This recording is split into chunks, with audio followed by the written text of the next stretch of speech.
White Rabbit is Lorena Dodson, and while she might kinda seem like a joke villain, we've seen some pretty dark storylines featuring her in the past few years. White Rabbit is often out to prove that she's one of the baddest bads around and earn acclaim and recognition for her misdeeds. In the Absolute Carnage one-shot, Symbiote Spider-Man, we get to see White Rabbit featured in a much darker tale, when she runs into a judge who at one point came into contact with the Venom symbiote. In the flashback, we find out she ends up getting on his bad side, and in order to get back at him for what she believes was an unfair trial, she comes after him and his son, confronting them with a gun. It turns out the weapon is a joke gun, which actually shoots out just a little flag that says bang, but the shock of the whole event actually triggers a heart attack in the judge's son, Dan, who dies as a result. White Rabbit is arrested, but escapes out of her trial, being busted out by a large mech-like rabbit, very White Rabbit style. She torments the judge as she leaves, who attempts to break into the courtroom to kill her, but accidentally shoots an innocent court stenographer instead. Lorena might have shown remorse here, but instead she actually felt absolved of guilt by the judge's act, showing just how twisted and cold she can be, something that we don't always see a side of her, and I honestly feel like she can be pretty scary at times because of that. These are the kinds of stories I would love to see more of with White Rabbit. What do you think of White Rabbit? Would you like to see more just like intense stories with villains? I feel like we just sometimes don't get enough of those. I mean, sometimes we get too many. Once again, Joker, I'm looking at you. Amazo is no ordinary android. He possesses technology that allows him to replicate the abilities and powers of the superheroes that he battles. This gives him a significant advantage in combat, making him an opponent to be reckoned with, and that's not all. Amazo can even duplicate his opponent's weapons, making him an even more challenging adversary. This is a villain who can take on not just the powers of the Justice League, but who can also grapple, lasso, and fly majestically with a cape, I imagine, if he so chooses, with the best of them. The Flash, Aquaman, Martian Manhunter, Wonder Woman, and Green Lantern make up the roster that Amazo initially faced, and as such these are usually the power sets that he possesses by default. But in general, Amazo is pretty amazing. Yeah, they don't do a lot with him, I feel like. This next one is honestly just so ridiculous. We're talking about Swarm, a ridiculous villain, but that doesn't mean that I of course don't want more of him in the comics. After all, he is ridiculous, and if you know me, if you've watched any videos that I have hosted, you know that I love ridiculous. Who is Swarm? He's a German World War II scientist who is made up of bees. Killer bees. He escaped after the war and had enough loot in his possession to basically fund his research on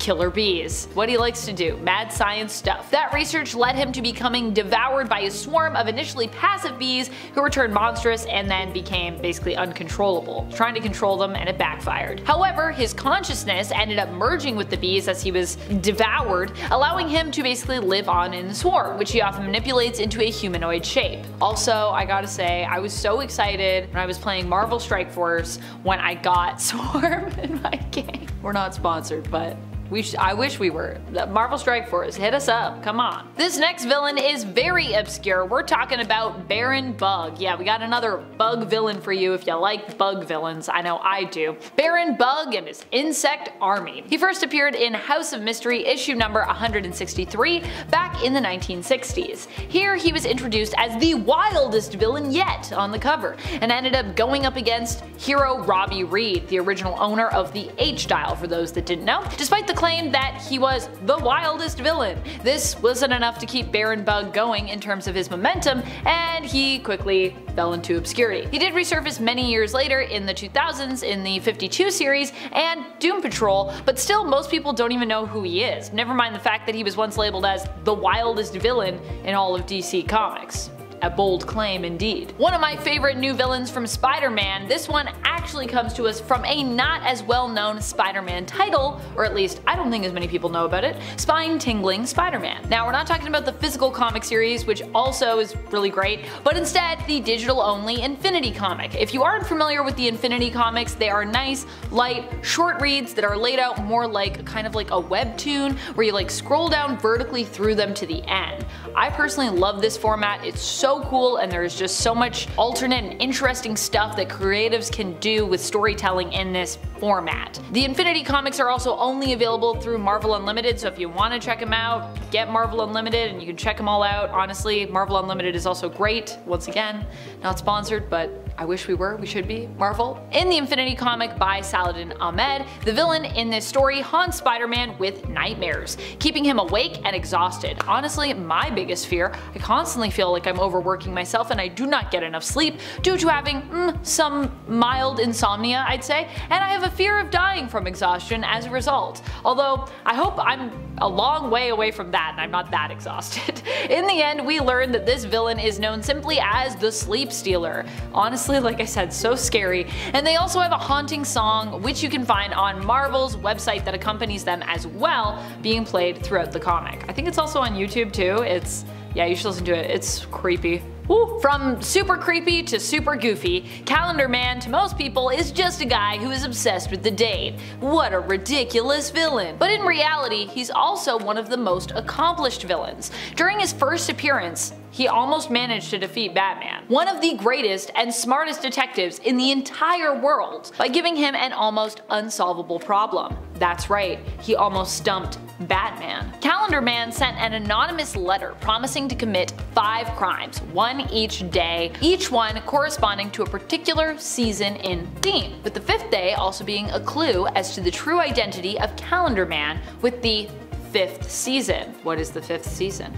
Batman failed to capture Calendar Man on the first 4 days, often arriving late to the scene of the crime. On the 5th day, it was only an ad for Calendar Man's side hustle as a magician, as he was playing for a suspicious amount of time coinciding with the crimes, 5 days at the Bijou Theater in Gotham, that allowed Batman to connect the dots. Where would Batman be without ads from the local newspaper? Where would any of us be without the local newspaper? Even Batman knows that local news is important. Also, I didn't say what the 5th season was, but you can guess what it is in the comments, and we'll also see how many of you are probably familiar with that story, because I know I couldn't figure it out. When I got to that reveal, I was like, really? Oh, okay. Mr. Smile and Mr. Sulk both have too cool a design to not do more things in the comics. They make their first appearance back in Doctor Strange issue number 5 back in 2020, and only recently made another new appearance in Vengeance of the Moon Knight earlier this year in 2024, reminding me of how much I love them and think they deserve just more appearances. Hopefully, we won't have to wait another few years before we get another appearance of these two.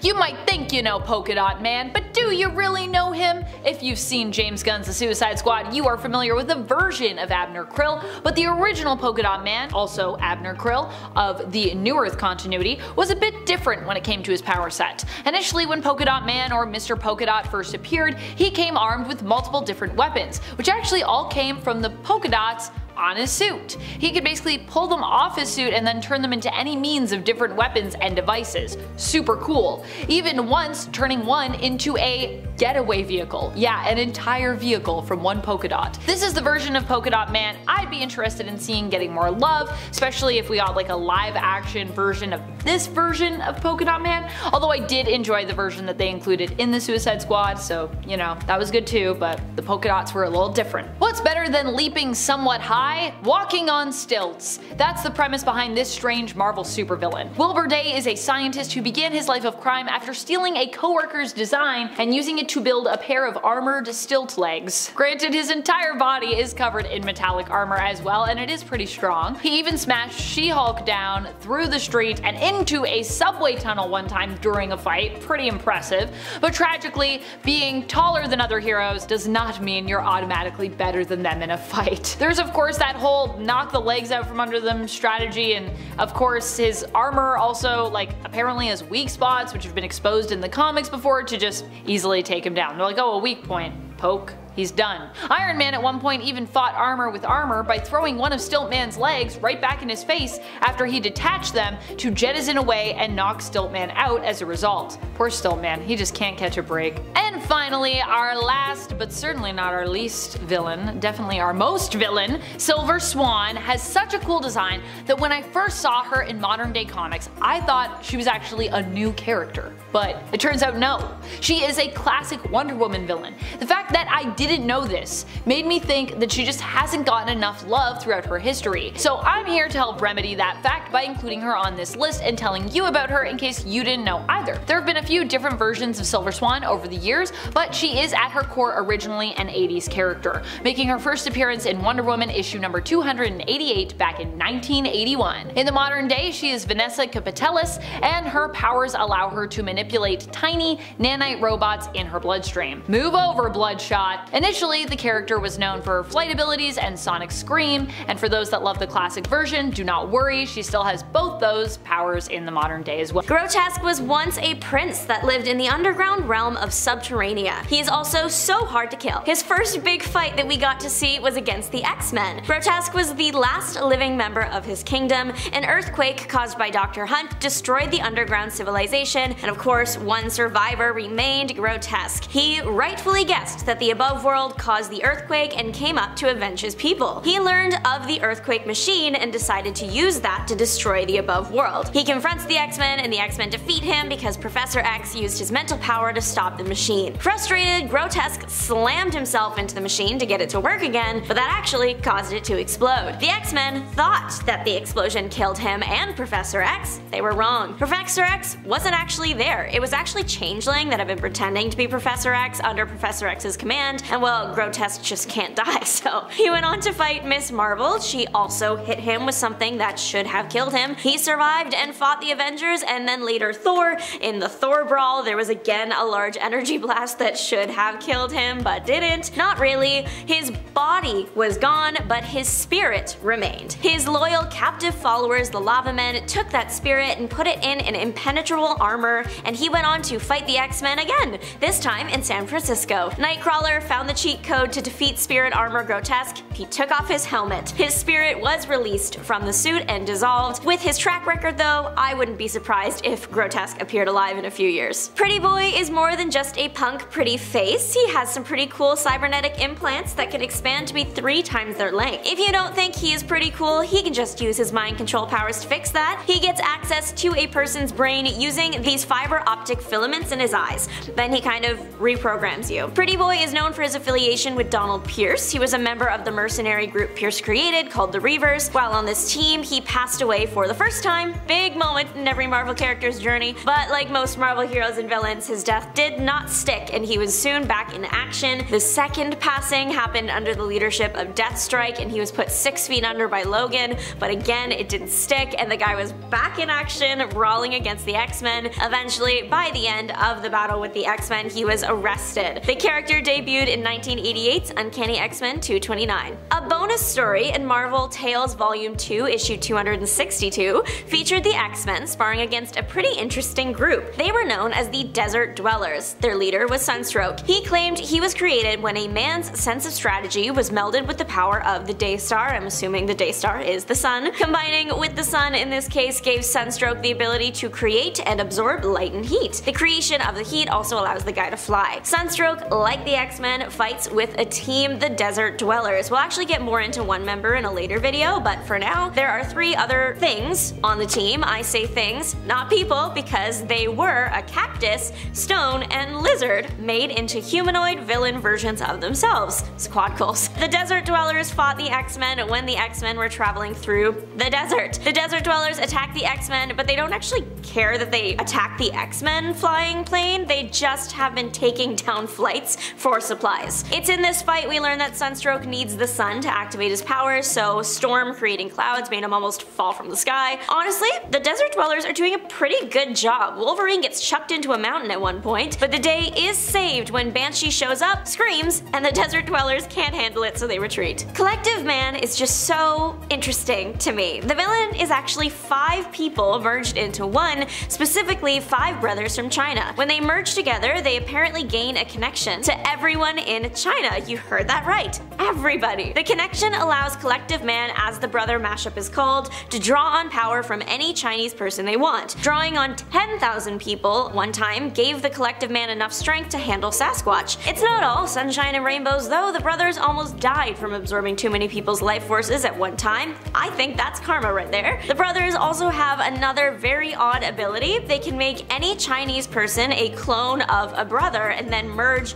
with them. They have a hive mind, meaning they can mentally speak to just each other, but if they want to speak the old-fashioned way but are a few miles away from each other, they can just teleport to wherever their brother happens to be. It turns out you may need to prepare for trouble, make it double, as there are no rules when it comes to combining. You don't have to be like 5 brothers in one, you can go 2 brothers together, 3 brothers together, 4, 1, it doesn't matter. You can get different size of the villain persona. The brothers fought the X-Men when the X-Men were in town to look into Zorn. The 5 made it very hard to do so as they created an army of themselves to attack the X-Men. I just can't believe the brothers merge together and are able to then call on the power of all of China. Okay, so in the Marvel Universe there is Man-Ape, that is M'Baku, but this ain't about him even though he is more popular. We are looking at Ape-Man, and also briefly touching on the concept of the Ani-Men. So Ape-Man was a human, Gordon Kiefer, that dressed in an ape suit. He had a pretty iconic start to his career. He tried to rob Stark Industries, obviously failed, and went to jail. But his ape thing worked in his favor. Criminal mastermind, the organizer, was starting something called the Ani-Men, a team made up of other animal or insect-themed villains. Ape-Man was a natural fit for the squad, and so Catman, also a team member, broke him out of jail. There have been many Ani-Men, but the team that started it off and surrounded Ape-Man was him, Catman, Frogman, and Birdman. They fought against the X-Men in X-Men 94. The Ani-Men showed up to take over a military base and the X-Men said nope. It's in this comic that it's shown that Count Nefaria did some experimentation on the Ani-Men to make them more like their animal counterparts and significantly less human. Ape-Man becomes way stronger than he used to be. The fight with the X-Men doesn't go well for the heroes at first. The reason? They're too tired. The X-Men get it together though, and in the process, Ape-Man gets to experience Storm's power firsthand. The X-Men do come out on top, which really isn't shocking in the slightest. Ape-Man does meet his end eventually due to an explosion. Bloody Bess, she is a queen, she is mother, she deserves attention. She is a pirate, and currently little is known about her past. Her present is a different story. The woman is a pirate. She is part of the Crimson Pirates. The Crimson Pirates and the X-Men first went mutant abilities to Sword when the pirates were temporary allies with Goth, a shifty guy involved with unethical trading. The allies assisted with releasing someone that really should have stayed in X-Men custody. The X-Men ended up fighting the allies, and of course Bloody Bess and the X-Men were winning, but there was some possession involved and the X-Men were captured. Bloody Bess was in charge of keeping that section of the team in check. The team was taken to this market and then things went south from there for the pirates. Goth was no more by the end of the battle and Bess, along with the other pirates, fled. The Crimson Pirates stuck together and worked as kind of like mercs for hire. Bloody Bess, as a pirate, is very good at sword fighting, but she also has telepathic powers. She once tried to use the powers to connect with Omega Black for an assignment, but instead let the Shadow King loose. The king possessed her fellow pirates and they attacked her. She called to Nightcrawler for help. They had a little thing going on. He arrived, the X-Men arrived, the X-Men also then got possessed, and Nightcrawler and Bess had to fight together to save the day. Last we know of Bloody Bess, she has dedicated her days to finding her old pirate friends. All in all, a very cool character on a cool team, and yet she has less than 10 appearances. She debuted in the year 2000 and her last appearance was in 2015, so hopefully she gets picked back up soon. Back when Hank McCoy, Beast, was being recruited by Professor X to join the X-Men, there was another guy who wanted to get Beast on his side. His name was Orlando Furio, and he wanted to conquer the world. He wanted Hank on his side so bad, he kidnapped him and his parents. He used Hank's parents as leverage to get Hank to steal a mini energy reactor. The reactor was used to power a machine that was designed to create global disasters. The good news is the X-Men eventually arrived and made sure the machine would never even once be used, and they freed Hank and his parents. The machine exploded and the guy, Conquistador, was caught in the destruction and presumably also exploded. He really committed to the bit though, the Conquistador.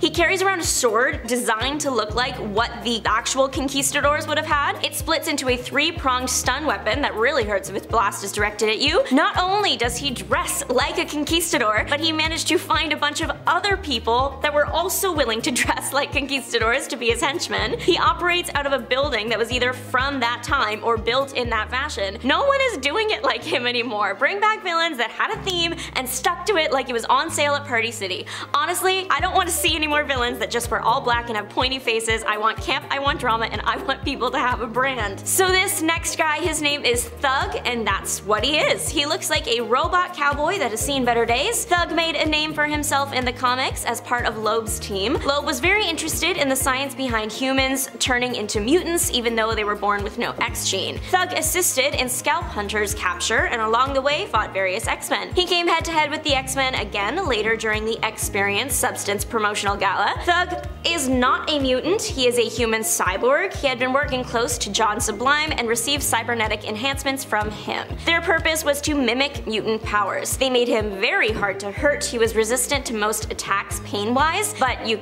can clearly hurt the guy if the array of scars on him or anything to go off of. Probably the most interesting thing to me that would be just so useful when in a fight is the fact that Loeb was able to download info about the X-Men, who they are, and how they fight into his brain. He downloaded that into Thug, so Thug had a better chance at fighting them. Very cool. This Thug debuted in Uncanny X-Men 515 in 2009, but there are other Thug characters. They are green, and they have no correlation to 616 Thug. The villain El Tigre debuted in X-Men 25 in 1966. His human name is Juan Moros, and he was a treasure hunter. Specifically, he focused on treasures from the ancient world. He is a menace. That is literally what he is described as on the cover of his debut comic. In that comic, he finds an amulet that belonged to the Mayan sky god. It gives him an array of powers like telepathy, telekinesis, and something called precognition, knowing if danger is coming or near. El Tigre with all these powers only exists when he has part of the sky god's amulet.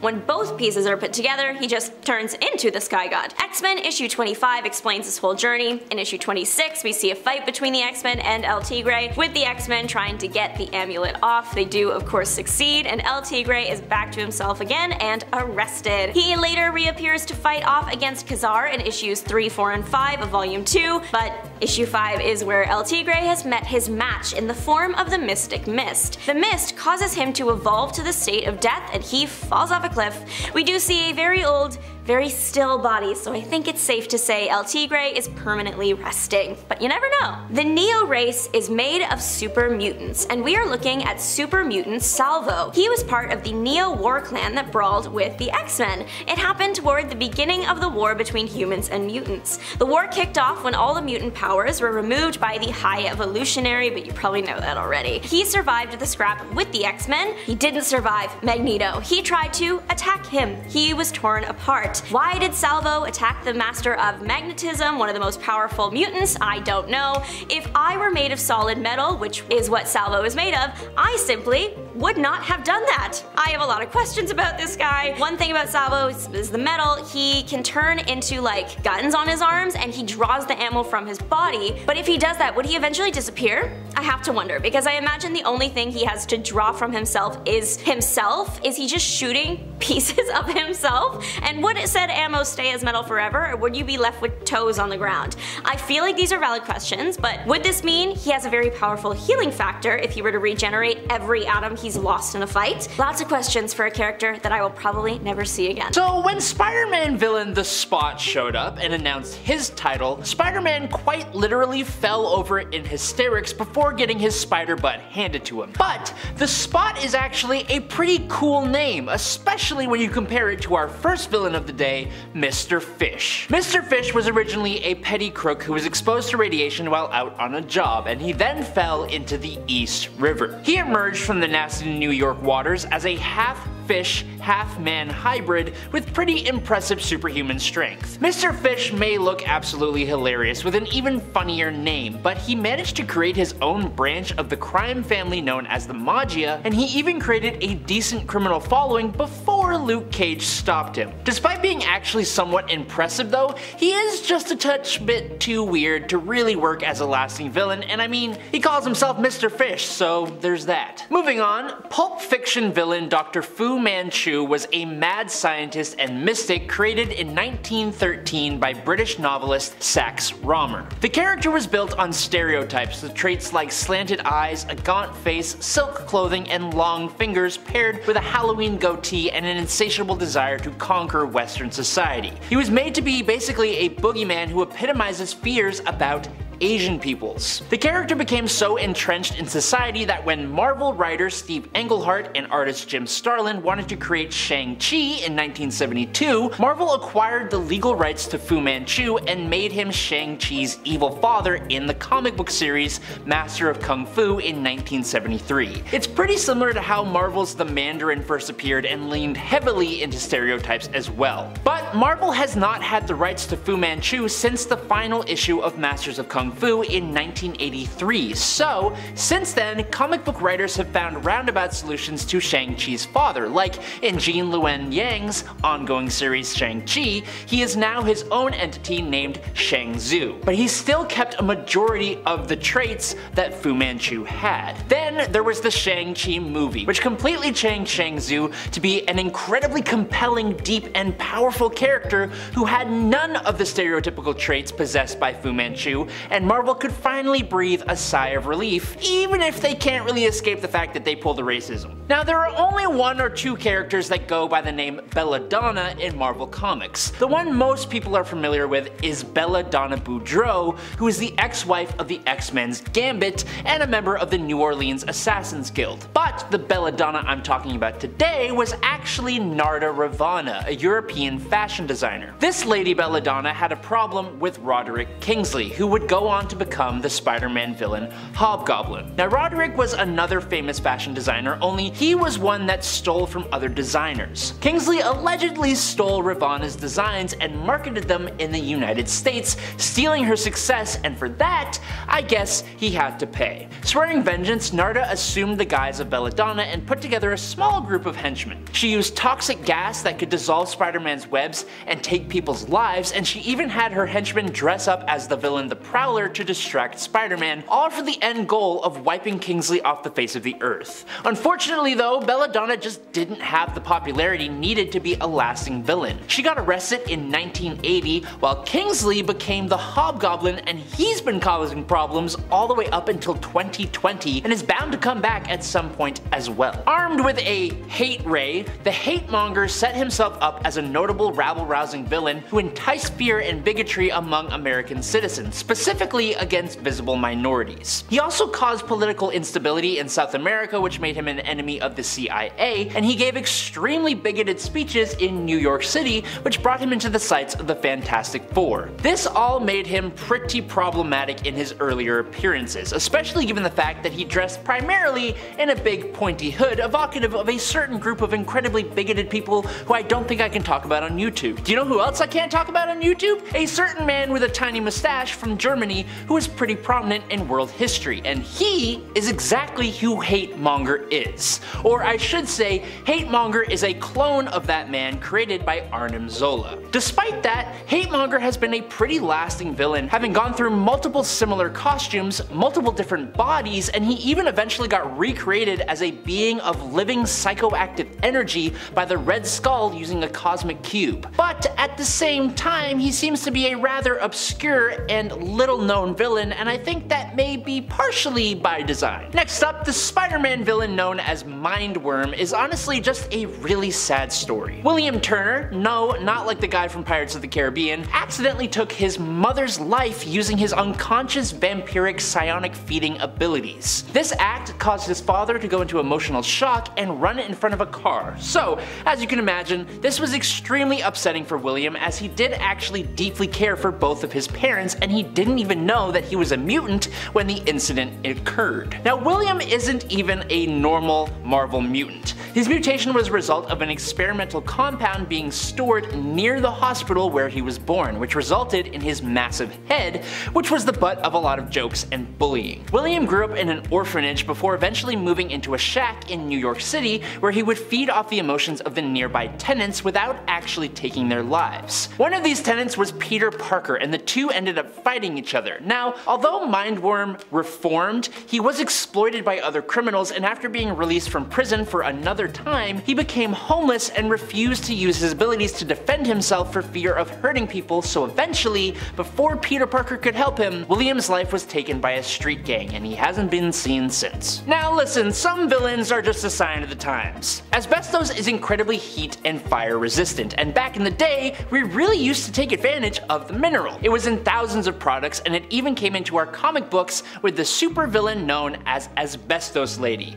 who was fittingly a villain for the the original Human Torch, the android Jim Hammond. Victoria Murdoch created herself a costume made entirely of asbestos, which basically made her immune to fire when she wore it. Now, since it is no longer back in the day, we now know that asbestos is actually incredibly carcinogenic. Not only does it cause mesothelioma, but it can also cause a lung disease called asbestosis. Of course, neither the writers of the comics nor the villain herself actually knew that at the time, but that didn't save Victoria, as she eventually did pass away at the age of 45 thanks to idiopathic mesothelioma. Kind of surprisingly, Marvel created Asbestos Man after the fact, a guy known as Orson Karloff, who had no connection to Asbestos Lady other than also wearing an armored suit of asbestos, and he actually survived his cancer but continued wearing the armor, just this time he dragged around an air canister to keep him alive as he did so. He was unwilling to fight anyone, and everyone was afraid to even go near him, which led to an hours-long standoff with the Great Lake Avengers before eventually just surrendering and then apparently dying at a later date, probably from asbestos. Now, Spider-Man has a lot of villains, and a lot of those villains have animal-based names and powers. A lot of these villains are super cool and intimidating. We have Rhino, Dr. Octopus, Vulture, Scorpion, etc, etc, but some of them are just a little bit ridiculous, and possibly the most ridiculous would have to be the kangaroo. We have had two different kangaroos. The first was Frank Oliver. Frank was an Australian boxer, but not just that. He was an Australian boxer who naturally lived with and grew up among kangaroos. And it was all because he just really liked kangaroos. Now, while living among them, he developed a ridiculously impressive ability to jump, and that is what led him to a career of boxing, which makes no sense to me. When he went to the United States without a passport, he used his ability to jump to both escape custody and to embrace a life of crime, and this led to him fighting Spider-Man. Unfortunately for Oliver, he entered a room containing a dangerous amount of radiation, which actually reduced him to a pile of ash. But don't worry, he was replaced by interior decorator Brian Hibbs, who trained to get a similar jumping ability but also augmented this by donning the most embarrassingly bad kangaroo mech suit I have ever seen in my life. And I haven't seen a lot of kangaroo mech suits, so I don't know of any actually, now that I think about it. Now, I have spoken about the villain Lifeform before, and while I absolutely unironically love this character, I really don't think that Marvel will ever bring him back. But the fun thing is, they totally and very easily could. The son of a fanatical right-wing libertarian saw George trained by his father to prepare him for the world. Although he wanted to be an actor, George was convinced to become a scientist by his father, who also got George a job at Advanced Idea Mechanics, or AIM. But his father didn't know that this would inadvertently get George exposed to the Pro-Gamma virus. This virus mutated George into this grotesque monster, becoming known as the Lifeform. Now, Lifeform has superhuman strength, durability, a healing factor, and he can survive in water and the vacuum of space. He even caused Frank Castle the Punisher to run away from him because his weapons had literally no effect on him. Eventually, Frank Castle knocked him into a river with a rocket, but George came back anyways, now with two different personalities. One his normal peaceful self, and the other being the monster Lifeform. George now came into conflict with Daredevil, but this time he was more of a confused monster, and eventually, in an altercation with police, his heart began beating so fast that he just collapsed and then dissolved into a puddle. While he did eventually reform, he was put into battle against the Hulk by the alien Mercy, who also turned him back into an actual human man again. But this wouldn't last, as he remutated and attacked an entire hospital. S.H.I.E.L.D. contacted Mr. Fantastic, who was actually incapacitated at the time, so then the Silver Surfer took George to a dead planet destroyed by Galactus and just left him there, as he couldn't really bring himself to put an end to this guy, but he didn't want to bring him back into society. And that is the last we ever saw of Lifeform. Just out on the remnants of a dead planet, one part of him wanting to just go to the end of time, and the other half growing more and more hungry as he just sits there. Now, when it comes to Wolverine, his backstory seems to be a bottomless pit of never-ending inspiration for Marvel writers, but after a while that kind of started to get stale. To prove that point, we are going to talk about Romulus. Romulus was basically another mysterious evil mastermind behind the Weapon X project. He was the one to raise Daken as a ruthless assassin, and he gave Cyber his adamantium skin, and he had been secretly manipulating Logan his entire life. Basically, if you take Sabretooth, give him some salt and pepper hair tied up in a top knot with Wolverine-like adamantium claws, and you basically got yourself one Romulus. Romulus claimed that he, Wolverine, Sabretooth, and these other feral-like mutants were a species of human that were descended from wolves instead of apes. But then, that was apparently just a lie used to manipulate Wolverine even more. Logan eventually learned that Romulus's grand scheme was for Logan and Daken to fight to decide who would take Romulus's place at the top of the food chain. And I think it's safe to say that a large majority of readers really just didn't care at all, as his character had a lot to do with a part of Logan's life that we had already closed the books on back in the 90s. Now, our last pick for today even rebranded himself, and it couldn't save him from being a laughingstock. Paste Pot Pete, or Peter Petruski, patented a multi-polymer adhesive that actually led to him becoming very wealthy.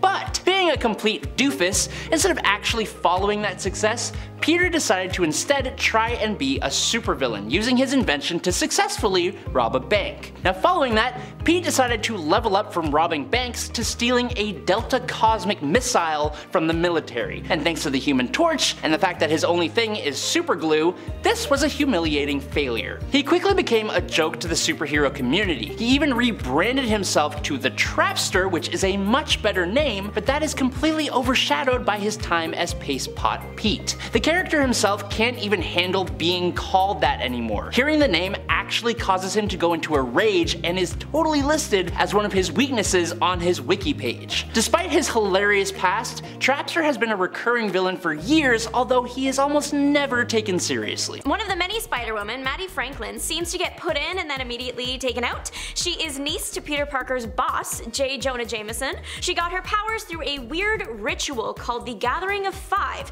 and then when Spider-Man disappeared for a few months, she was in the game. Then out of it soon after because she went missing, then came back, but then during Grim Hunt she was sacrificed, but then in Dead No More she came back as a clone, but then literally crumbled to dust. If I had a nickel for every time I watched a Spider Kid crumble to dust, I would have 2 nickels, which isn't a lot, but it's weird that it happened twice.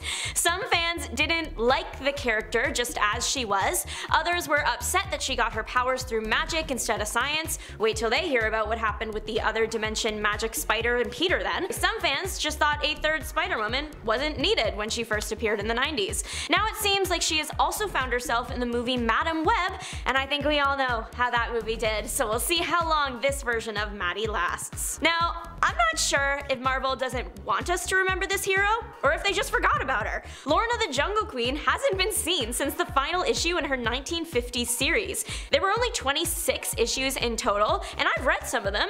They come with some racially insensitive depictions of cultures that were common for the time, so that probably has played a role in why Lorna hasn't been brought back. The last issue ends with her and the animals of the jungle capturing 2 attempted poachers and keeping the preserve an animal sanctuary. We got a comment on a previous video mentioning Lorna that she should be incorporated into the main timeline again by having her appear in Wakanda. I think that's a great idea. They can fix some of the racial insensitivity from the first run and put her in. Lorna's character grew up in the African jungle with her father after her mother died during childbirth. As she grew, Lorna learned survival skills, but when her father passed due to a lion attack, she trained to become a skilled huntress and fighter. She rarely, if ever, used a gun as they had the possibility of jamming and failing, so instead she became a skilled wielder of various blades and spears. Marvel did publish an atlas for Lorna in 2010, so she is on their radar. With Black Panther 3 confirmed but no release date, I think Marvel could do it. I think they could bring in a new and improved Miss Lorna to life. Ulysses Archer hasn't been seen since 2011, and Marvel seems to want to leave that guy in the past. He was created for the 1980 series US1 based on the Tyco Toy slot car racing toy line. He appeared as an applicant for Luke Cage and Jessica Jones's daughter's nanny,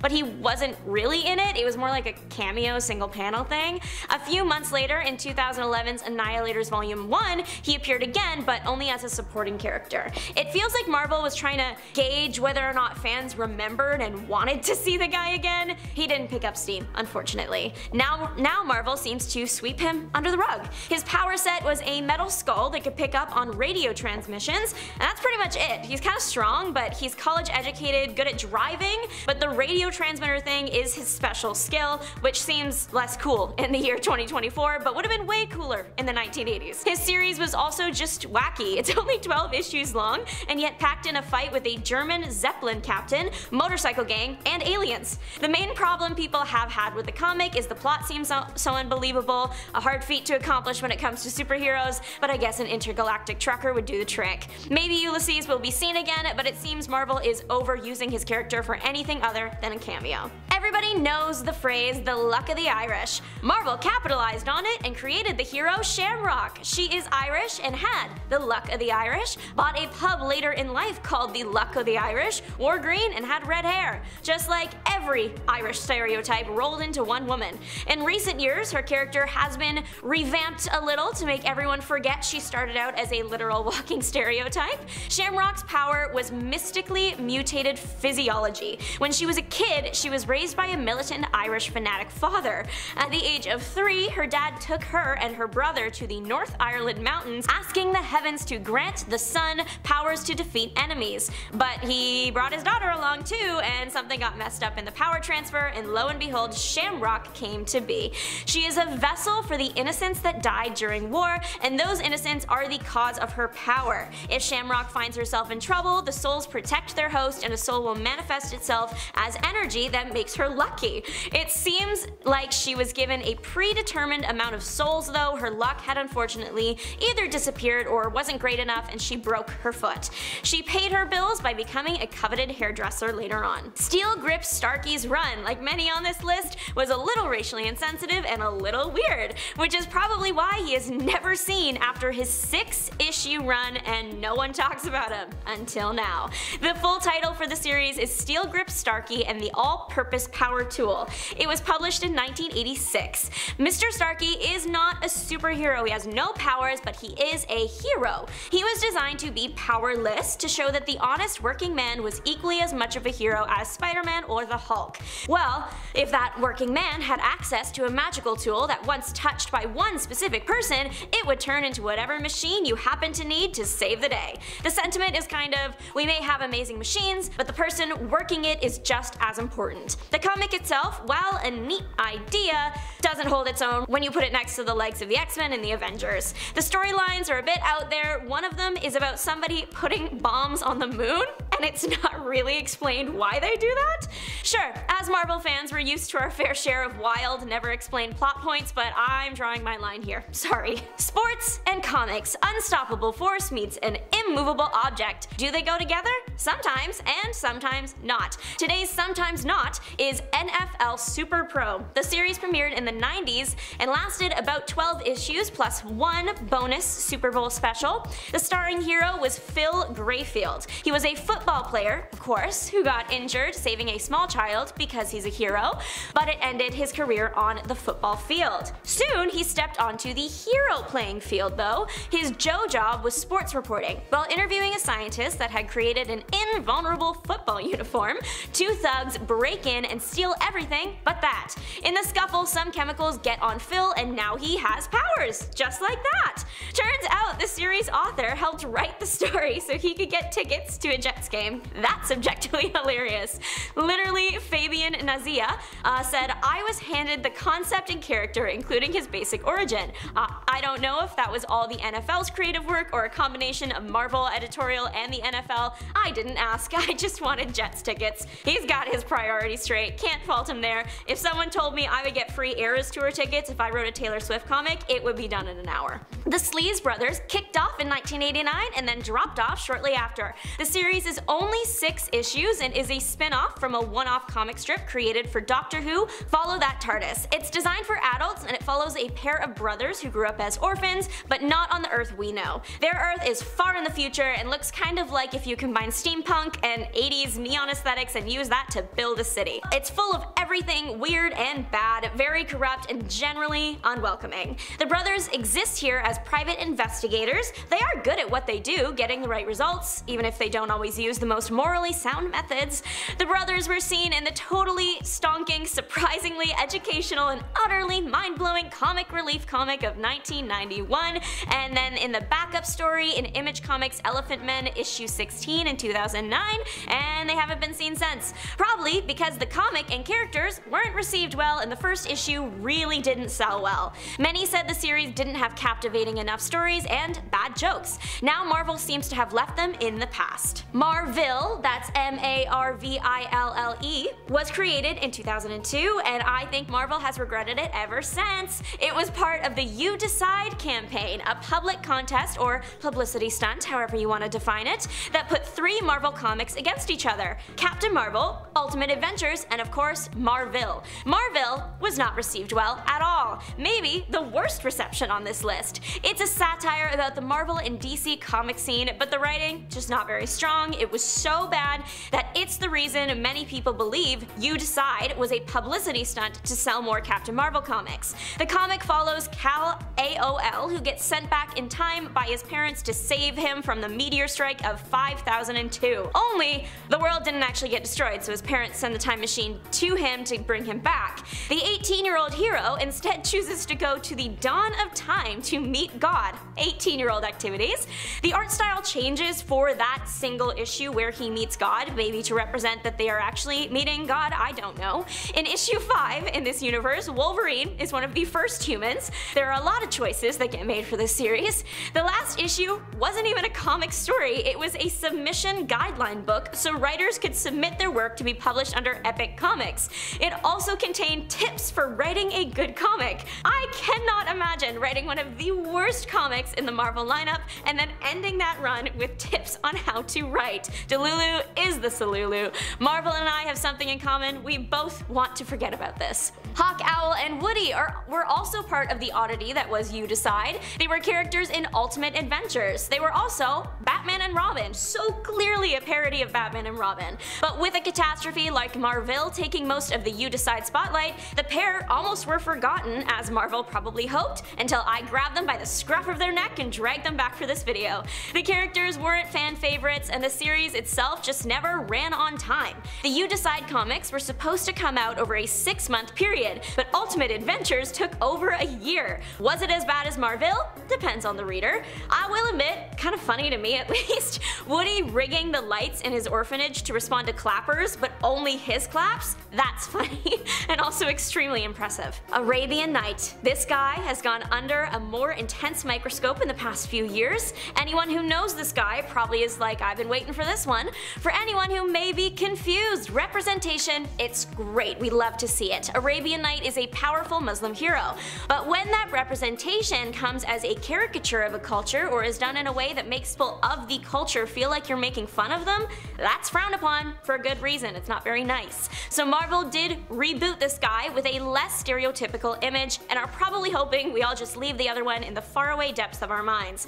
Editor Andy Schmidt agrees with this take. He is quoted saying, "The first version of Arabian Night was just a visual stereotype that had no real character behind him. The original had a special magic carpet that would only respond to his mental commands, and his weapon was a scimitar. In the new version, the magic carpet got unraveled and made into a suit for Arabian Night that still gives him all the same powers the carpet had had." The West Coast Avengers get all the weird villains. Cactus is a great example. He is a cactus and he's funny. Literally the first time he's seen in West Coast Avengers 17, Wonder Man laughs at him because he's a cactus. Cactus was created by the Dominus computer from a desert cactus. The computer gave the cactus human-like mobility and intelligence. This cactus is the original, but there are hundreds of duplicates out there apparently. Cactus's powers are shooting his cactus needles at a destructive speed and regenerating quickly as he is technically a super powered plant. There were two other villains created from desert elements alongside Cactus. They were Butt, made of rock, and Gilla, made from the venomous lizard called the Gilla Monster. A super cactus, while funny and cool, didn't stand much of a chance against the West Coast Avengers and was defeated, but maybe we'll see a clone of him somewhere soon. Live action Two Gun Kid or Rawhide Kid can fight it. The leader of the group of desert misfits Cactus was in was Sunstroke. He was a human, however we don't really know how he got his powers. The villain just says he created himself, whatever that means. All he says to explain is that a man's sense of strategy was melded with the power of the Daystar. Merging with this power made him capable of absorbing light and heat. He can also generate light and heat to attack with. He did threaten to melt the armor off Iron Man's back. He fought the Avengers in the desert that day and disappeared shortly after that battle was ultimately lost. He resurfaced to attend a weapons expo and briefly fought Captain America. He went on to fight the X-Men. Later he joined the Masters of Evil, but was arrested after the team unsuccessfully took on the Thunderbolts. Echidna is literally mother. She is the mother of monsters both in Greek mythology and Marvel mythology. She has fought the Avengers Standard a few times and was affiliated with the Defenders of the Deep. She helped King Namor keep humans out of the water when the king declared the oceans off limits to everything that wasn't native to it. Echidna was also part of the Doom Maidens. During her time there, she attempted to recruit the Amazons, but ended up fighting the Amazons and losing. Most of her scraps with the Avengers happened while she was on the Defenders of the Deep. Eventually, she fought Ghost Rider and was neutralized by him. Icon among men, literally his name is Icon. Icon appeared in 2 issues, Excalibur 59 and 60. He was a Wakandan biochemist who experimented on himself with the advanced tech Wakanda had to offer. The experiments resulted in him gaining the ability to turn himself and others into wood. With his new power, he set his eyes on the Wakandan throne. He had the idea in his head that Black Panther did not respect him as a scientist. Not true, by the way. One night during a Wakandan celebration, Icon shows up and starts turning people to wood. Luckily, the Avengers are in attendance, something Icon did not plan for. He does have an ace up his sleeve though. When someone is turned to wood, they are then under Icon's control. Black Panther wouldn't let the Avengers attack the wooden army as they are still technically his subjects. But worry not, out of literally nowhere comes this guy called Jungle Man to distract Icon. Jungle Man gives the Avengers their moment to start the fight, but Icon surrenders very quickly. The reason is because his whole plan rested on taking the throne quickly through fear, because the turning to wood thing only lasts an hour. The change back makes him pass out and he's carried away by Black Panther. Grotesque is hard to kill, for real. He first fought against the X-Men and was the guy that everyone thought eliminated Professor X, but he didn't because it was Changeling, but the energy blast Grotesque took then didn't kill him, and he went on to become a menace to Miss Marvel next. She also hit him with something that should have ended him. He again survived and fought the Avengers. In this particular battle, he was part of a group of subterranean beings that were initially fleeing their home underground because it was being attacked by deviants. Grotesque was a villain at heart though, and later, after that battle, kidnapped Thor's human host, Donald Blake, holding him hostage while Grotesque's lava men brought the living rock to the surface. The idea was that the living rock would then blow up a lot of the surface world. Thor made sure that didn't happen and broke the rock before it could come up. All the energy from the rock supposedly destroyed Grotesque. But he lived. He really is that one Emma Roberts surprise but you thought you'd seen the last of me meme. Turns out the energy just destroyed his body, not his spirit, so that was still floating around. The lava men took that spirit and put it in impenetrable armor, and he went on to fight the X-Men again. Nightcrawler found the cheat code to defeat Spirit Armor Grotesque. He took off his helmet. That's it. That caused the spirit to dissipate. Is this the end for Grotesque? Who knows? He has come back so many times, I wouldn't be surprised if we see him again soon. Making a deal with the devil is a common occurrence in the Marvel Universe. Actor Jason Rowland joined the trend in Tower of Shadows 5 when he made a deal with a demon, acting success in exchange for his soul. The demon was revealed to be Satanish, created by Dormammu, and one of the most powerful demons seen by Earth. Jason's side effect of the deal was he looked like a monster, so he stayed out of the spotlight for a few years. He also, in that time, took on the villain name Hangman. Eventually, he met the mercenary group Night Shift and took over the team for Satanish. Hangman convinced the team to give up their souls to him so he could have more fame and power. The only thing was, in the middle of all of this, his group caught the attention of the West Coast Avengers. The West Coast Avengers and Night Shift, while initially at odds, joined forces once the Night Shift realized their souls were in jeopardy. When the two teams defeated Hangman and his master, Hangman left to join another team of villains, the Lethal Legion. The Legion belonged to Satanish, and they again fought the West Coast Avengers and lost. The name Hangman didn't come out of nowhere. He carries around an enchanted rope. The rope can be as long as he wants it to be, and you can't cut it unless he wants you to. Literally, by force of will, Hangman can make the rope uncuttable. The rope is like an extension of Hangman as it responds telepathically to him. But if you hurt the rope, you won't hurt him. Necrodamus was born all shriveled up. His body was incredibly weak. The natural fix here is to turn to dark magic. That's the only thing you can do. Necro discovered that he can gain strength and even a godlike form if he steals the lives of innocent people. Classic move. The first time he tried it, he was defeated by the Defenders. The second time he tried it, he was stopped by the Avengers, specifically Scarlet Witch. She sent his soul straight to Limbo. Eventually, he did make it out of Limbo and fought the Fantastic Four, and then was sent back to Limbo. Eventually, the shriveled man was taken care of by Agatha Harkness when she created zombies to attack him. He did have quite the run though. Agatha, Fantastic Four, Defenders, and of course the Avengers. Even though Necro's physical body was weak, he still had some magical powers like flight, teleportation, energy bolts, and shields. There are actually 3 Marvel characters that have taken on the name Chlorine, and none of them are popular. Marvel keeps trying and it has yet to work. I think they are all villains too. For sure the Chlorine I'm talking about right now is a villain. The actual name of this maybe person was never revealed, but his body is made of chlorine, so he is Chlorine. I don't think this villain is human. He refers to humans as humans, and usually if you are a human you wouldn't make a point to do that. This particular version of the character has only been seen once, in Avengers Volume 1 issue 188. In that single issue we meet the whole team of elements actually. There's 4 of them: chlorine, carbon, phosphorus, vanadium, and radium. They are referred to as the Elementals, but they are not affiliated with the ones in Spider-Man Far From Home at all. The Elementals catch the attention of the Avengers because they are messing with a nuclear reactor. They might have been humans that forgot they were humans. It's complicated. What we do know is that they take humans to this pod connected to the nuclear reactor to rearrange their atoms to make them the desired element. So maybe that's where they all came from. They are trying to create 100 more element people. That is their goal. My guess is they want the whole periodic table. They fail, and the Avengers eventually defeat them. Chlorine did make the team retreat at first though. Since his entire body is chlorine, he can release large quantities of chlorine gas, and that's very poisonous. He doesn't seem to have any other powers past that though. The Avengers defeat the Elementals by blowing up their reactor. The mixture of nuclear plasma and their charged atoms breaks down their atomic structures, which is their bodies. So it's presumed that they all, including Chlorine, are done for. But according to the conservation of mass, nothing can be created or destroyed though. It's possible that if the character were to pick up steam, someone could just do some weird experiment and put all the atoms back together and we'd have Chlorine again. This guy was primarily a villain to Thor, but did scrap with the Avengers too. Jared Carstairs was a skilled inventor and weatherman. Jared was not a good person. He stalked a girl to the point of getting fired from being the local weatherman. He couldn't handle not having the weather in his life, so he became Weather Maker. He created a suit that could create weather, not just sunny days, but also rain and tornadoes and lightning and hail. He, a force to be reckoned with. He ended up kidnapping the person he stalked, and that's when the Avengers stepped in. Weather Maker did a decent job of holding off the Avengers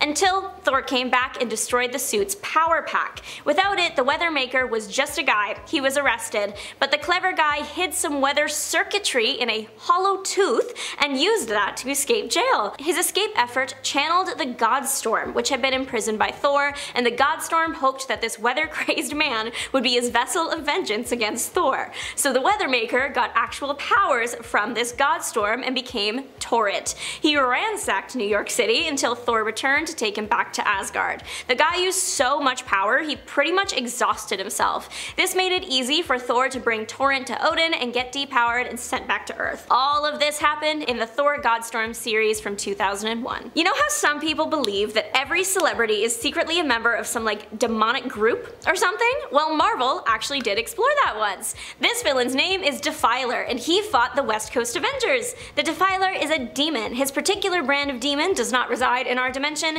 but does need the life force of others to survive and maintain his powers and his dimension. So he decided to come and kidnap people on Earth. But he did it with style. He arrived to Earth as a rock star. His band was called Corruption of Innocence. Iconic all around, no notes here. It's such a clever idea because people love celebrities, they will follow them anywhere, so it really wasn't hard for the guy to get people to literally follow him anywhere. And when he finished them off, there were hundreds of other people willing to take their place. The Defiler took everything up a notch at one of their concerts and started kidnapping the entire crowd.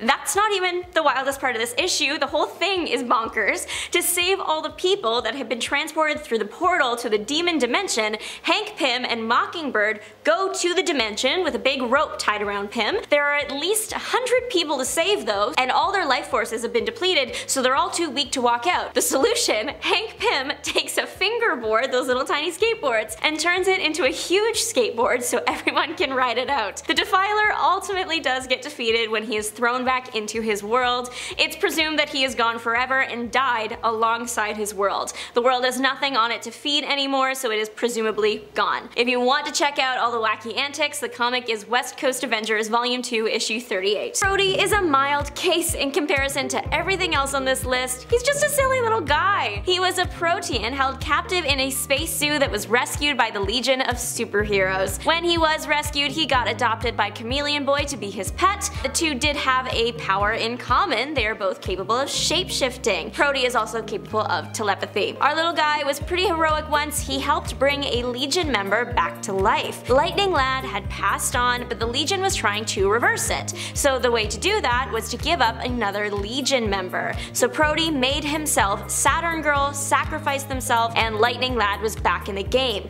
He did this without anybody knowing. After Lightning Lad was resurrected, the truth came to light. But it turns out Rhodey actually just had his soul transferred to Lightning Lad's body, so the original Lad technically never came back. Rhodey Lad did. The character design is a little bit weird, so that's probably why he hasn't received all that much spotlight or even really kicked off in general. He kind of looks like a ball of Play-Doh, but that does make a lot of sense for his powers. Arm Fall Off Boy is goofy and gross. I personally don't really like learning about the human body and seeing it, so I can't look at pictures of this guy for too long. He can take his arms off and hit you with them. My question is, why did the arms need to come off? I would rather you just hit me the old-fashioned way. Imagine holding a baseball bat and swinging with just the one arm. That's not easy.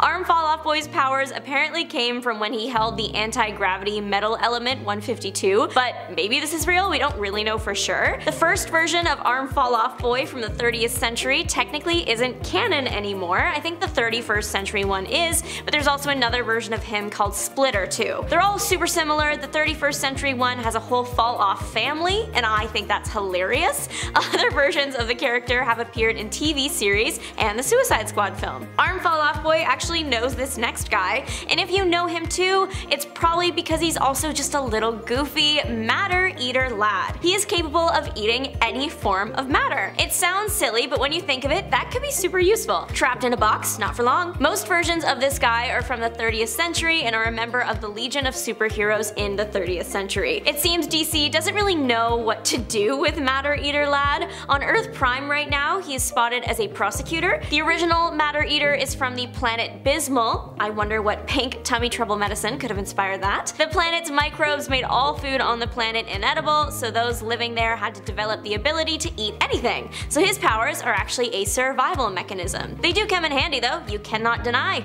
Apparently a blast from a ray gun tastes good. This guy gets to eat all the forbidden things that everybody secretly wants to eat without consequence, like gemstones and lava. Let me know which forbidden food you would eat if you were Matter Eater Lad for a day. I would eat the Pink Panther gem. Anyway, the character of Red Bee is a little silly as well. He's literally a guy that fights with trained bees. He is an assistant district attorney in Superior City by day, and Red Bee, the bee trainer crime fighter by night. He does have a favorite bee that lives in his belt buckle that he uses for special uses only because it can sting multiple times. That bee's name is Michael. Do you think his favorite movie is the Bee Movie? I hope so. I hope the Bee Movie exists in the DC universe. Someone please figure that out and drop a comment below. The character didn't really pick up steam when he was introduced in the early 1940s, so he was kind of forgotten. He did come back a few times as himself and as a ghost. He came back as a ghost. Do you think all the bees also came back as a ghost? Sorry, this guy is so funny.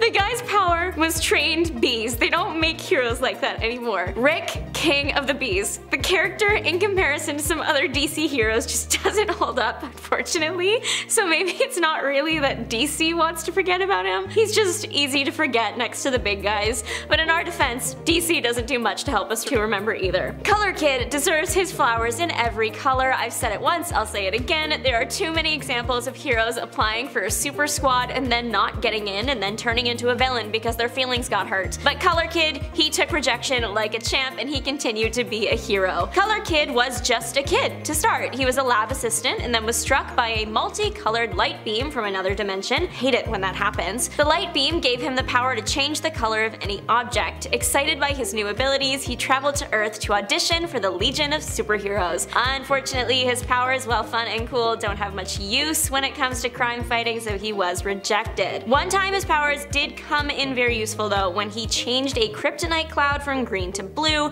changing its chemical nature in the process, which meant it wasn't harmful to Superman anymore. He later developed the ability to camouflage himself and even create a sort of fog around people by changing the color of the air around them. My guy, he deserves credit, and he is somehow still being pushed to the background. He was a member of the Legion of Substitute Heroes for a while, which is made up of a bunch of people rejected from the other Legion. His last comic appearance was in 1994, and he was featured on the animated TV show Legion of Superheroes, which ended in 2008. Love Color Kid. Give him a feature of his own. The character Madame Fatale, where to begin, or Madame Fatal, whichever you choose. Character was never super popular for what they were, I guess. They were more popular because people remembered them for how odd they were. Madame Fatale is really Richard Stanton. Richard is a vigilante fighting for good, kind of like Batman, but instead of the bat suit, he dresses like an old woman. There was a reason though. He was an actor. Specifically, in the words of the comic itself, he was a famous female impersonator, and his last costume was the old lady outfit. I don't know why.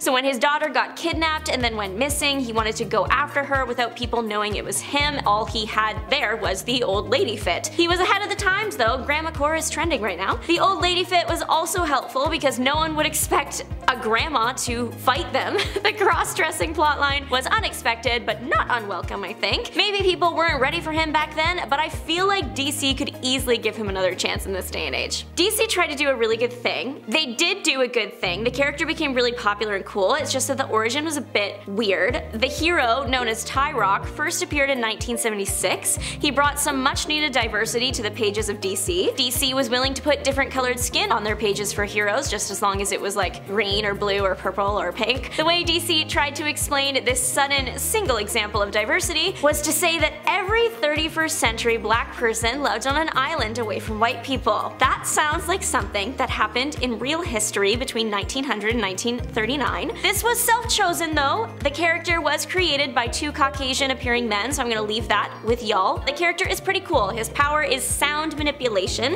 and he can scream really, really loud. He is part of the Legion of Superheroes and has been reimagined a few times, even making it onto the screen. So Tyrock is still loved, it's just the origin that DC might want you to forget. It is a little interesting. Vibe is another guy that DC created with the intention of diversity that started a bit off, but eventually they reimagined to make them a bit better. This time we are looking at how many Hispanic/Latin American stereotypes you can fit into one guy. The character of Vibe, his powers are vibrating hands, and that was the thing. That was it for a while. Eventually the vibrations grew so powerful he could send out shock shock waves that could break concrete and steel. Vibe started out as a gang member in Detroit that left to join the new Justice League. He did join the team, after all. George Perez, a famous and respected comic book artist who is also of Puerto Rican descent, was offended by the character. He saw the kind of random Spanish words thrown into the dialogue and the gang backstory as offensive stereotypes. The artist rarely drew Vibe. One of the only times he did, it was just his legs as a cameo, on purpose, just his legs. This Vibe is Paco Ramon, so DC tried a bit of a do-over with the character, kept the super name and powers, but now the new Vibe is Francisco Ramon. He still has the powerful vibrations in his hands and he can use them to break concrete and steel, but he can now also travel through dimensions and can feel the energy of the dimensions, so kind of a happy ending here. Tom is sidekick to Hal Jordan, the Green Lantern. He did get superpowers too at one point, specifically the power to bring out the best in people, and that is just so cute. You might know Jordan by a different name though. He is also known as Pie Face. He got his name from a racially insensitive origin that DC has now tried to retcon into something not that. Even the thing they retconned it into isn't great. The new reason for the name is because the character likes to eat the ice cream bar Eskimo pies. Eskimo is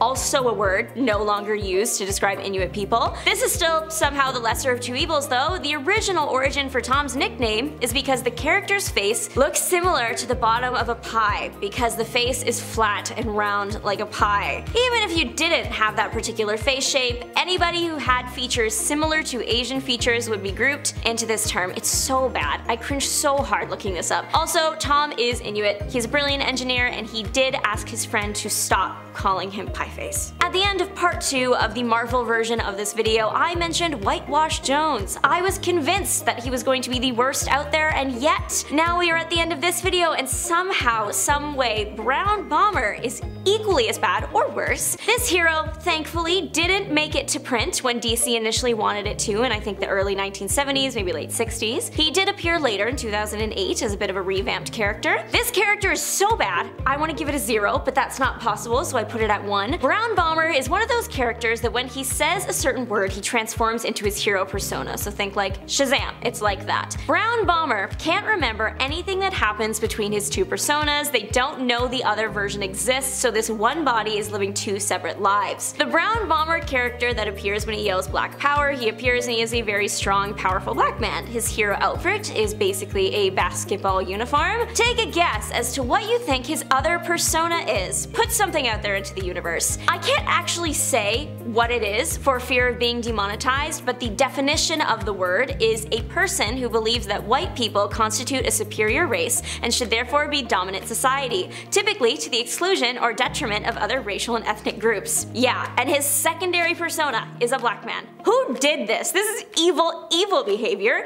This guy was supposed to be the first black superhero for DC too. Tony Isabella literally had to create Black Lightning so that DC wouldn't release Brown Bomber at the time. I scream, you scream, we all scream for ice cream. That's a fun phrase, so why not make a character out of it? Does it sound like a weird idea? Yeah, that's probably why Marvel wants us to leave Ice Cream behind. Ice Cream's mutant ability is turning himself into any ice cream, even a banana split. If you leave him in extreme heat or cold too long, he's gonna either stay melted, unable to solidify again, or will freeze totally solid and can't move. He was in Obnoxo the Clown in 1983 and literally was not seen until 2023. In X-Men Before the Fall, Mutant First Strike, he is giving out ice cream at a celebration. He just gives out ice cream, he doesn't do anything else. It seems like he's a character Marvel brings in for fun, but not for us to remember long term.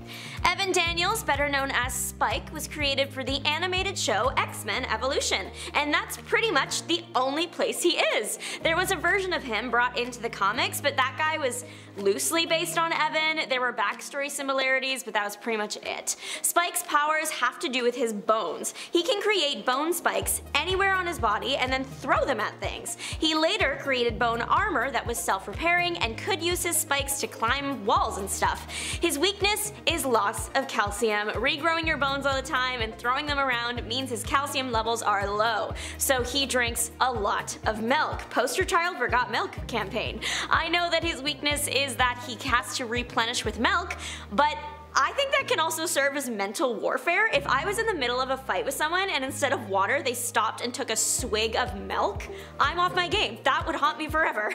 Every time he throws his bones, we don't see a wound, so he probably has some sort of healing factor. The character has good bones, figuratively and literally, so why isn't he appearing in the mainstream comic universe? Well, his power set is quite similar to the pre-existing character Marrow, so that unfortunately might have something to do with it. The last time he was seen was 2003 in the finale of the show. Robin Vega appeared in Spider-Man 82 and 83 in 1997, and that's all. Literally nothing since then. She is a mutant, but maybe since she wasn't in the actual X-Men comics, Marvel has pushed her away. Her mutant ability is metal mimicry. She can make herself metal. It's living metal, so she can move and stretch her body parts around and even make her limbs weapons. She can melt herself down into a liquid or stay solid, it's up to her. And because she's metal, she's bulletproof. The powers are super cool, which is why Marvel has used very similar ideas with other characters. They're not exactly the same but different. Other metal mutants include Colossus, Mercury, and Flex. So the market is pretty saturated. The Spider-Man 83 comic ended with her literally just running off. Well, there are a few people out there who still remember her. It looks like Marvel might be sweeping her under the rug. She hasn't even been featured in more recent comics as one of those cameos of forgotten characters. Combo Man has shown up twice. Once semi-seriously, and the other was poking fun at the character. Combo Man was created because of a promotional agreement, which means he's really weird. The agreement was between Marvel, of course, and Eagle Snacks. He is a combo of a bunch of different Marvel heroes, and that means he has all their powers too. Combo Man is the hero. The human inside of him is Rick Wilder. Rick was a kid and he turns into Combo Man when he was near a lab explosion. Rick happened, at the time, to be carrying a Marvel comic book and Eagle Company snack brand Combo Snacks. Of course, these two things combined with Rick and he is now Combo Man. If you want to check it out, Combo Man has one issue, it's just called Combo Man. His only other appearance was in Ziggy Pig Silly Seal comic at a Comic-Con in a back alley alongside a bunch of other weird forgotten Marvel characters. I count Combo Man as a mutant because quite a few mutants were part of the lineup that created him, like Cyclops and Magneto. Changeling is known for a few things, but you might maybe remember him either pretending to be Professor X or Elvis. Yeah, the Changeling's mutant ability is shapeshifting, but specifically the metamorph strain, as he is limited to humans. He had basic telepathy, but that was then boosted by Professor X. He used to just be able to influence people, now he can read minds and make you think his thoughts. Professor X boosted him and he pretended to be Professor X because the real Professor X needed to go prepare to fight an alien invasion. But Professor X couldn't just disappear, so enter a Changeling. He did die as Professor X and was buried as Professor X. It was when he was brought back as a zombie that we got the Elvis moment. Zombie Changeling was helping out She-Hulk by providing a distraction, and that distraction was Elvis. He then went 6 feet under again shortly after. Changeling was revamped with a new name in some other universes. He became Morph, and he got a lot more character development and, sorry, but more interesting plot lines that he got to be himself in. It seems Marvel wants the Changeling version to be left behind and Morph to get picked up instead. Coming in all the way from Hollywood is El Guapo. He was a mutant stuntman. He worked on X-Statix, the movie, which is also the name of the real-life comic series. El Guapo appeared in X-Statix 9 and then perished in issue 18. Here for a good time, not a long time. Marvel might want us to forget this mutant because the guy didn't, really have powers. Instead, he had a symbiotic relationship with, take a guess, not a symbiote. Good guess though, he's attached to a skateboard. A flying skateboard. It moves at his mental command and sometimes it even fights him. When El Guapo cheated on his girlfriend, the board beat him up and was later his cause of death. He was impaled on his skateboard. It's all a little ridiculous, so it's not much of a surprise that Marvel has left El Guapo alone after his death. I feel bad for calling the mutant Ugly John, so I'm going to refer to him by the name he introduced himself as, Steve. Steve is a mutant with 3 faces, that's all. No powers, just serving face. Since he doesn't really do anything, it's understandable that he hasn't been revived since his tragic death in New X-Men 115. His first appearance was New X-Men 114. He wasn't around for a good time or a long time. Poor Steve. The last early mutant standing without the help of resurrection is Gabriel Shepherd. His character is pretty interesting. He's a proto-mutant, an early version of mutants whose X gene was less evolved. There weren't many of these guys to start out with, and Gabriel was the last one standing as he looked the most human and was the most powerful. The other proto-mutants had been getting revived to be used as weapons, and Gabriel found out by reading the mind of an X-Men, and he was not happy. Like, he dispersed himself into pure energy, unhappy. This guy is super powerful. He was thought to maybe even be an Omega level mutant. He is immortal, he has super strength and hearing, has telepathic abilities, and can stop you from using telepathic abilities on him. He can fly, he can manipulate matter to make it something else, healing powers, he, like a power plant, he can generate electricity and even stop time. Like, that is so many things. Why isn't he a bigger deal? I raise you. Does Marvel want us to forget him, or is the omnipotent Omega level mutant using his power to make us forget him?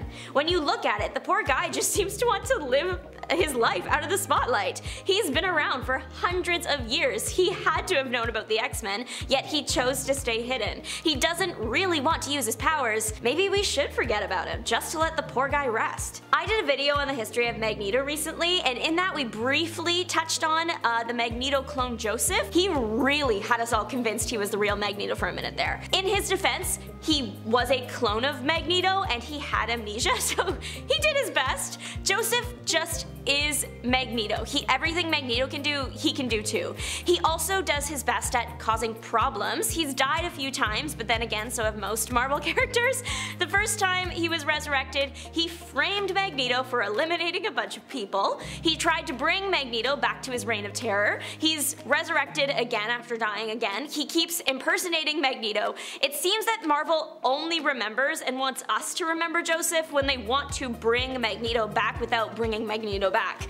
Remember, Magneto died, actually this time, but then Magneto was spotted. Oops, sorry, that was Joseph again. Joseph was also already dead, but it's easier to just bring him back apparently. Irina Clayton hasn't been seen since her single panel appearance in Legion of X-9. She was only there for a second though. Don't get me wrong, she slayed, speaking literally and figuratively. She got a total redesign, so if they hadn't explicitly said it was her, honestly, I wouldn't have been sure. She's a lot scarier now, but that's just because of a monster spell, so hopefully it's not permanent.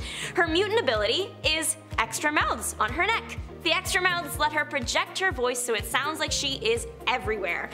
I want to know if she can sing in 4-part harmony, because if so, she should have gone into show business. Maybe that's what she was doing, because honestly, Irina doesn't do that much. Like, for the most part, she's just a student at the school that appears in the background.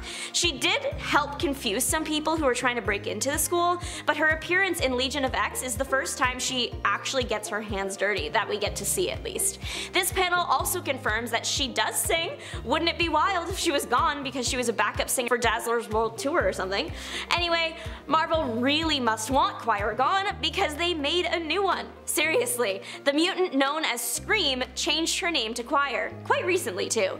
I guess Irina is really being put on vocal rest. It's not that Marvel wants us to forget Rawhide Kid, they just want us to forget how they treated him in 2003. See, Rawhide Kid came out as gay. Love that, great representation. But Marvel writers got in a bit of trouble. Instead of writing the character as a really cool, all-American, Wild West gunslinger that happened to be gay, they turned him into a gay stereotype. LGBTQ+ fans were obviously not happy with the one-note portrayal, and to everyone else it made the character seem worse than he actually is, because Rawhide Kid is really cool. He was one of the most accomplished gunmen in the days of the American frontier. Even though he was an expert marksman, he also just preferred to take people out with a different set of guns, if you know what I mean, his arms. Marvel also messed up because they included Rawhide's reboot in the adults-only Max line, and Rawhide didn't really fit in. He was gay and therefore that means he's mature content. It just didn't sit well with people and still doesn't. Thankfully, he got another series in 2010 and that was received a bit better. James Jim Patrick Scully, or Skull the Slayer, hasn't appeared since like 2011. It seems like the character will appear and then disappear for a few years before popping up in a random place again. Though the last time we saw him, he had been returned to the Bermuda Triangle with Lee Forrester.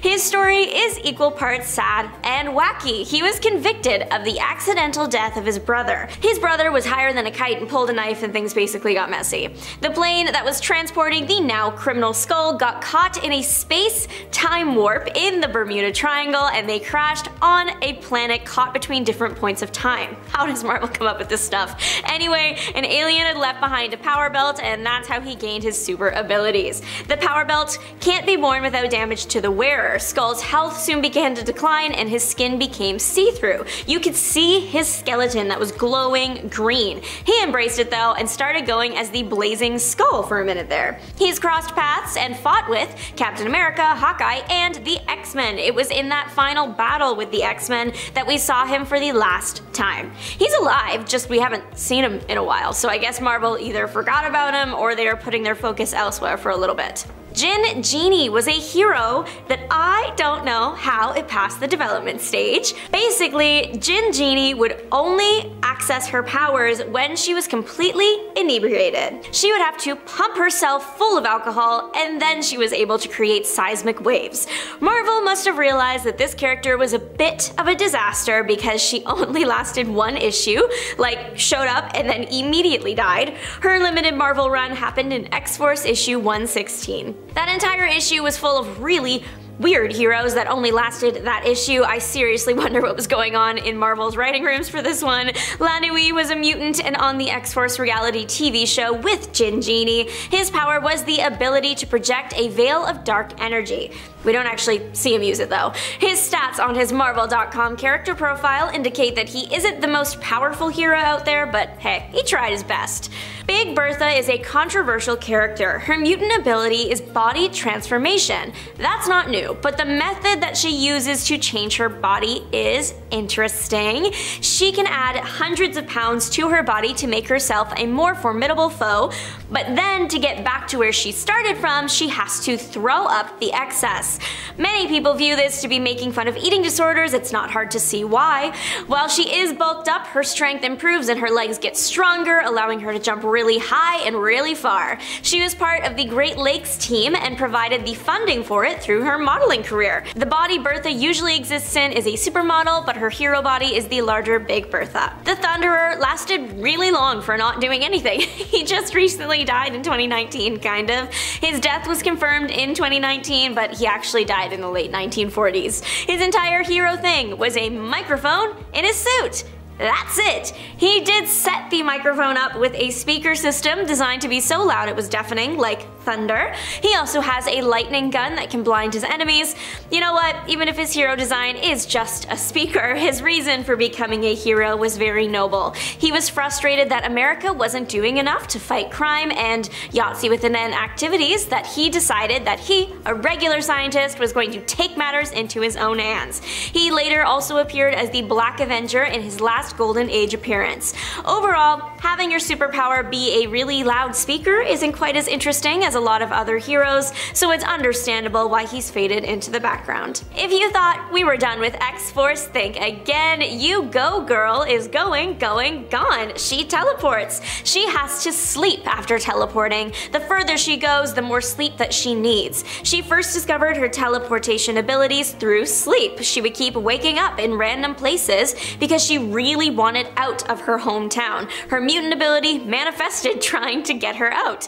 Eventually, she did make it out to Hollywood and joined the X-Force. She was one of the most popular heroes on the reality TV show. I do love her hero name. She would also be my favorite if I watched the reality show. Overall, her character kind of paled in comparison to other heroes in the Marvel universe. The teleportation is really cool, but she has limits where other heroes just don't. She also appeared and disappeared pretty quick. She was only around for about a year. She was introduced in X-Force issue 116 and died in issue 128.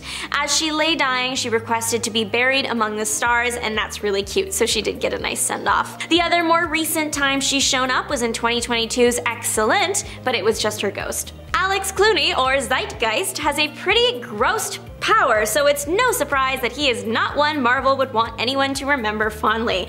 The guy has acidic vomit. Like, he can burn through thick metals like steel in no time. He wears a mask thing made out of an unknown material that helps manage his power set, because the first time he used his powers was a disaster. Axel was on a date with this girl, and as they were about to kiss, he threw up on her face. Even just a regular person doing that is a 0 out of 10, but he's a negative 10 out of 10 because remember, he throws up acid. The poor girl's face was burned, and that's where the date ended, but it haunted Axel for years. He was dating You Go Girl for a minute there, but then kind of died, but didn't die. He actually went into a coma from the wound that really should have killed him. He woke up and chose violence. He kidnapped his ex's daughter. His entire history is just full of weird thing after weird thing, and once again, his mutant ability is acidic vomit. What is happening? I'm with Marvel. Let's just forget about it. Pennies are useless now, at least in Canada. What do you even do with them anymore? Well, Jay Pennington Pennypacker is putting them to good use by using them to fight crime. He throws money at his problems, and he actually appeared in the comic run for Somebody in Part 1, NFL Super Pro. Pennypacker's powers are shown one time and then he never returns. He can shoot pennies out of his hands. With a name like Pennington Pennypacker, he had to have seen that coming. Honestly, this is just the right amount of camp and I kind of love it. Pennypacker got his powers from a self-esteem camp that was actually a front for a scientist that was experimenting and giving people superpowers. Even though Pennington's name was already perfect for his hero persona, he took on the official hero name of Almighty Dollar. Almighty Dollar wasn't the only hero created that day. His college friends also gained powers and became the Girth, the Streak, and the Calculator. Altogether, the four men create the forgettable yet funny team known as the Happy Campers. Y'all, when I first saw this guy, I was shocked, surprised, flabbergasted. Whitewash Jones is his name. I wish I was kidding. Marvel, what were you thinking? Like seriously, this is so awful, I can't even believe it. It was so bad, Marvel retconned the earlier versions of him to not be like the real guy and instead be a made-up character for propaganda purposes that was like a victim of racism. The character came as part of the group Bucky Barnes got called the Young Allies. The character was a very racially insensitive depiction and wasn't well put together at all. It's no wonder that Marvel made the major retcon and totally redesigned the character for his real-life debut as Washington Wash Jones in 2009, and he was treated with a lot more respect there.